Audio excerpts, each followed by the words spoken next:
Elle est députée socialiste des Hautes-Alpes et soutien de Benoît Hamon, ce qui est une tâche assez rude en ce moment. Karine Berger, bonjour. Bonjour.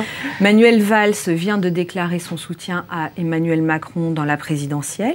Après Bertrand Delanoë, Jean-Yves Le Drian, ce sont des personnalités importantes du PS qui ne soutiennent pas le candidat du parti. Est-ce que le Parti socialiste a explosé aujourd'hui ? Non, le Parti socialiste n'a pas explosé, mais en revanche, le comportement de Manuel Valls ne peut pas être comparé à celui de Bertrand Delanoë et Jean-Yves Le Drian.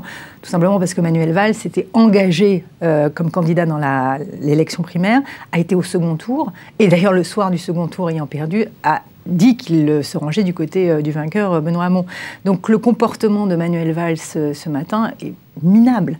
Il se comporte comme quelqu'un qui est en train de trahir son camp, ses convictions, je veux dire, politiciennes, et d'une certaine manière, la parole qu'il avait donnée. Et en politique, vous savez, la trahison, ça marque au fer rouge. Minable, c'est un mot très fort.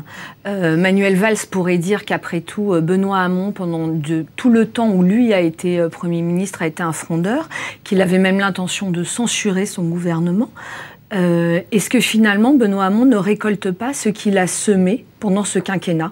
Je fais partie de ceux qui ont toujours condamné le comportement des frondeurs et qui a toujours considéré qu'il n'y avait pas de majorité alternative à celle de l'Assemblée nationale. Donc on ne peut pas me reprocher quoi que ce soit en termes de gentillesse vis-à-vis de ceux qui ont justement été jusqu'à la tentative de dépôt de motion de censure.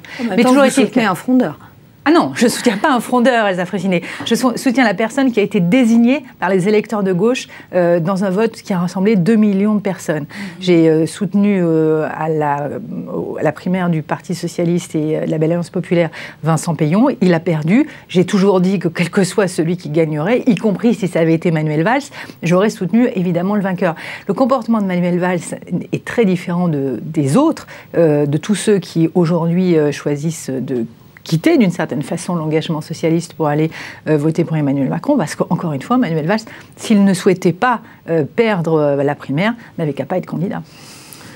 Oui, et en même temps, est-ce que finalement Manuel Valls parle d'un choix de responsabilité ?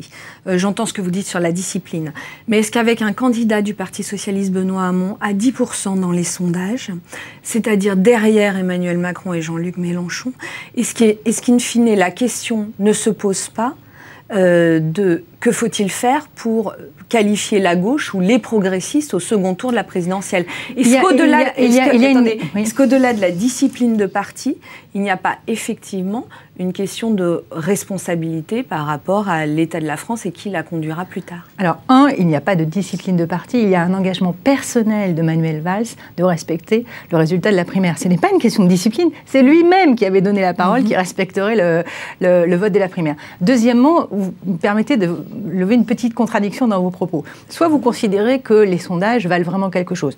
Depuis l'ensemble des résultats des 2 dernières années, personnellement, je suis très prudent. Mais toujours est-il, imaginons que les sondages reflètent quelque chose. Dans ce cas-là, Emmanuel Macron est très, très, très devant François Fillon et il n'y a aucun choix de responsabilité qui justifierait un appel à voter Emmanuel Macron ce matin. Soit les sondages doivent être pris avec toute la prudence qui est celle de la politique qui n'est pas encore stabilisée. Et dans ce cas-là, le choix qu'on doit faire, c'est un choix de conviction. La raison pour laquelle moi je soutiens Benoît Hamon, c'est que c'est le seul candidat aujourd'hui qui propose des mesures sociales, qui propose un avenir qui cherche à plus d'égalité entre les Français et qui fait en sorte que le pays ira mieux demain, sans cure d'austérité, sans destruction de postes de fonctionnaires, sans possibilité, dans le cas de M. Fillon ou de Mme Le Pen, d'alliances éventuelles avec des puissances comme celle de la Russie. Donc on est véritablement dans un premier tour d'élection présidentielle.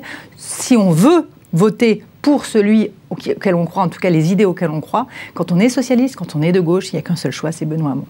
Dans quel état le PS va sortir de cette élection ? C'est une bonne question, d'autant plus que je crois que Emmanuel Macron, pour le coup, nous a donné une petite piste hier dans sa conférence de presse.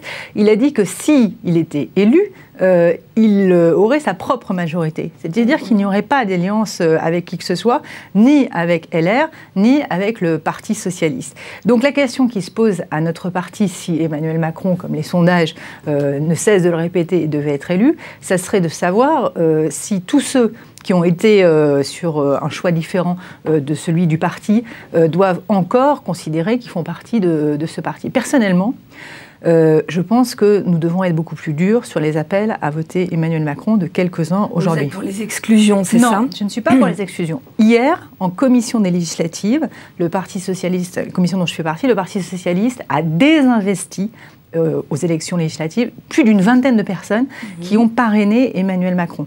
Des socialistes, mais aussi d'ailleurs des gens comme Barbara Pompili qui ne sont plus soutenus par leur parti.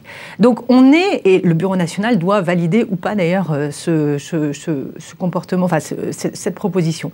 Donc on est maintenant dans la logique où quelqu'un qui a parrainé Emmanuel Macron ne peut pas être investi par le Parti socialiste. La question que je poserai... Ce que vous dites, c'est ce que vous souhaitez, c'est ce qui va se passer. Ah, c'est la commission législative, c'est-à-dire l'ensemble des courants du Parti socialiste vont proposer ça lundi au Bureau national. Ça a été voté en commission hier, ça sera proposé lundi au Bureau national, logiquement ça sera adopté.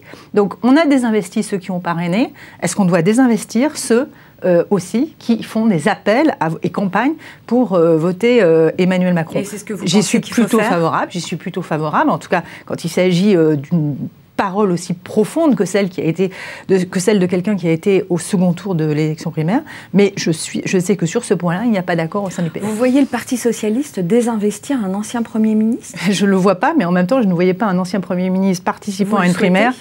Je pense que si nous ne donnons pas un signal très fort qu'on ne peut pas être à la fois socialiste et trahir la parole qu'on a donnée à son propre parti au moment d'une élection présidentielle, au moment d'une élection primaire, on a un petit problème. Après, libre à Jean-Christophe Cambadélis de donner l'impression que quand on est au Parti socialiste, on peut faire un peu tout et n'importe quoi, que cela n'apporte et que cela n'amène aucune sanction. Vous allez offrir finalement des candidats assez implantés à Emmanuel Macron si vous en désinvestissez, si vous désinvestissez tous ceux qui le parrainent, le soutiennent. À eux de voir si j'ai bien compris que certains de ceux qu'on va désinvestir seront bel et bien candidats En Marche, mais nous aurons face à eux des candidats qui seront soutenus par le Parti socialiste. Pour vous, aucun accord n'est possible législatif entre le PS et En Marche? Un accord aux élections législatives, c'est un accord sur un programme. Un accord aux élections législatives, c'est un accord sur un programme. Aujourd'hui, je ne vois pas de point d'accord sur le programme entre Emmanuel Macron et le Parti socialiste. Soyons clairs, que ce soit sur les questions économiques, sur les questions sociales, sur les questions de marché du travail, sur les questions même d'ailleurs sociétales sous certains aspects. J'ai quand même toujours été étonnée qu'on ne relève pas plus la phrase d'Emmanuel Macron sur le fait que nous aurions humilié les gens qui étaient du côté des anti-mariage pour tous.